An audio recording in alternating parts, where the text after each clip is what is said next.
এই ভিডিওতে আমরা দেখব আপনি কিভাবে আপনার উদ্যোক্তিফাই স্টোরে যেকোনো কাস্টম পেজ যেমন প্রাইভেসি পলিসি বা কন্ট্যাক্ট আস বা যেকোনো কাস্টম পেজেস ক্রিয়েট করতে পারেন এবং কিভাবে আপনার ফুটারে সেই পেজেসগুলো অ্যাড করবেন।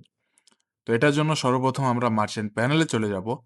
মার্চেন্ট প্যানেলে যাওয়ার পরে আপনাকে কাস্টম পেজেস নামের এই অপশনে আসতে হবে। আসার পরে এখানে আপনি পেজ ক্রিয়েট করার অপশন পেয়ে যাবেন। এখানে আপনি অ্যাড পেজে ক্লিক করবেন।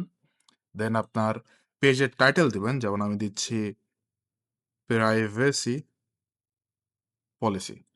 এইখানে যেই স্লাগটা আছে মানে ইউআরএল বেসিক্যালি যেটা হবে সেটা অটোমেটিক্যালি জেনারেট হয়ে যাবে। আপনি চাইলে এখান থেকে নিজে থেকেও জেনারেট করতে পারবেন। নিজে থেকে কেটে দিয়ে লাইক যেকোনো কিছু দিতে পারবেন। কোনো সমস্যা নাই।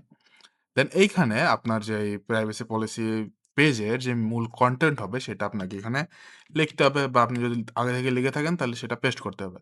আপনি এখান থেকে যেকোনো হেডিং চেঞ্জ করতে পারবেন, যেকোনো টেক্সট বোল্ড করতে পারবেন বা যেকোনো এডিট করতে পারবেন আপনি। দেন আপনাকে এখান থেকে সেভ এ ক্লিক করে দিতে হবে।